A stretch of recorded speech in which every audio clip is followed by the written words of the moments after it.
Assalamualaikum warahmatullahi wabarakatuh. Materi kita kali ini adalah tentang penentuan status gizi secara biofisik. Saya Suyatno, dosen dari bagian Gizi Kesehatan Masyarakat, Fakultas Kesehatan Masyarakat Universitas Diponegoro.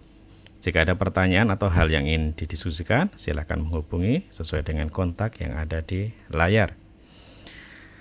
Yang pertama kita akan membahas tentang pengertian dan ruang lingkup. Penentuan status gizi secara biofisik adalah salah satu jenis PSG secara langsung. Pemeriksaan ini dilakukan di laboratorium non-biokimia.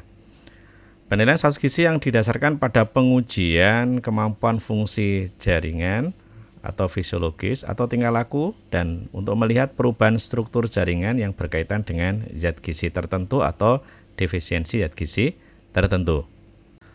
Fungsi PSG biofisik yang pertama adalah untuk mengukur kemampuan fungsi jaringan biologis melalui pemeriksaan koordinasi otot, yang kedua adalah pemeriksaan kemampuan fisik, yang ketiga adalah pemeriksaan adaptasi gelap.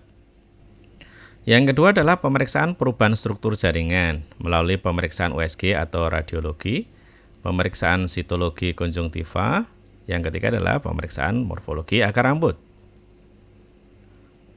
Kelebihan dari metode ini adalah mampu menguji fungsi jaringan yang meliputi kemampuan kerja, energi expenditure, dan adaptasi sikap akibat defisiensi zat gizi. Selain itu juga metode ini relatif tidak invasif dibandingkan dengan metode biokimia. Adapun kelemahannya adalah sulit dilakukan, memerlukan alat khusus dan juga keahlian. Pemeriksaan kemampuan fungsi jaringan biologis tidak bisa untuk semua kelompok umur.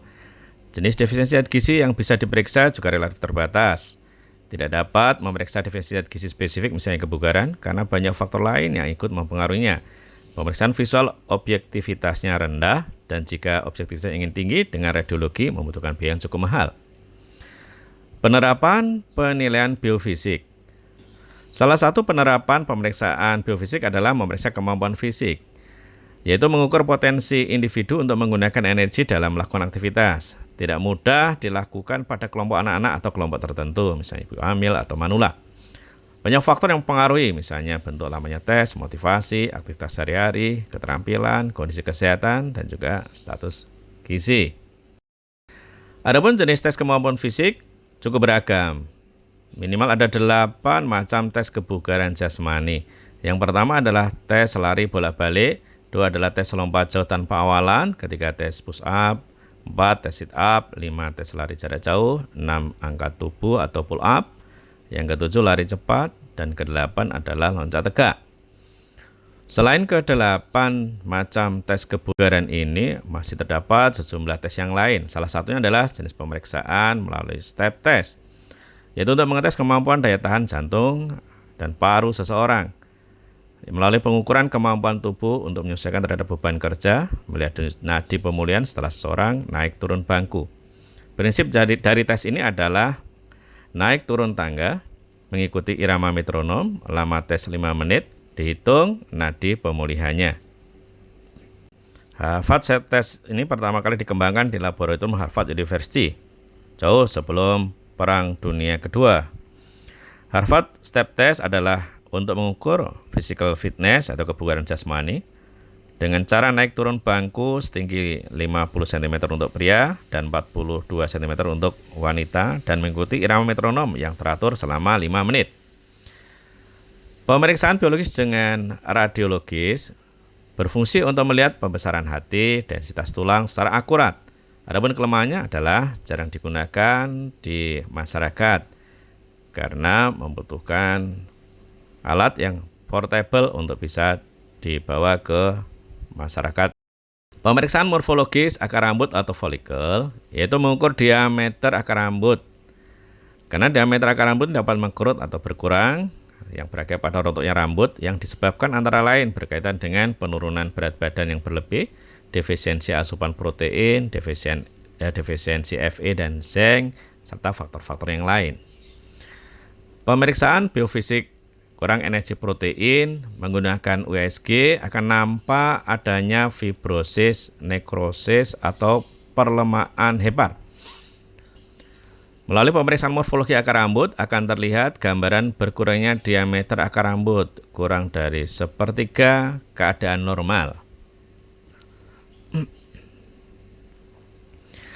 Pemeriksaan biofisik kekurangan vitamin A melalui histologi atau sitologi akan nampak sel goblet jumlahnya jauh lebih rendah dari normal. Melalui elektroretinograf akan nampak gambaran buta senja pada retina.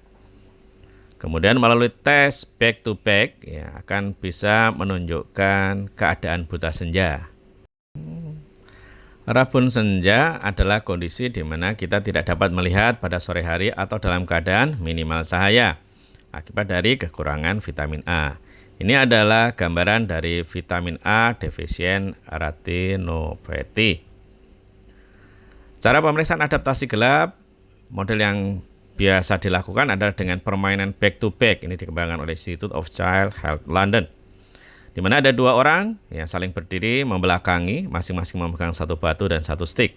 Masing-masing maju 5 langkah berhadapan. Orang pertama mengangkat satu benda dan orang kedua mengangkat benda yang sama. Pemeriksaan biofisik kaki melalui USG atau radiologi akan nampak pembesaran atau kerusakan pada kelenjar tiroid. Gambaran histologi atau sitologi nampak sel-sel kelenjar tiroid mengalami kerusakan. Pemeriksaan biofisik anemia gizi besi. Pemeriksaan melalui mikroskop akan nampak ukuran atau bentuk sel darah merah yang tidak normal. Pada kondisi anemi, bentuk sel darah merah menjadi lebih kecil dan jumlahnya lebih sedikit dibandingkan dengan kondisi normal. Warnanya pun juga lebih pucat.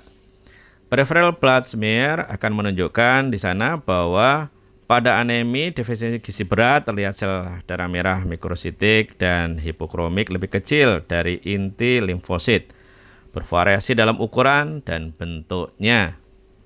Sekian untuk materi kali ini. Terima kasih atas perhatiannya. Semoga bermanfaat. Sampai jumpa di materi berikutnya melalui channel Suyatno for Public Health. Wassalamualaikum warahmatullahi wabarakatuh.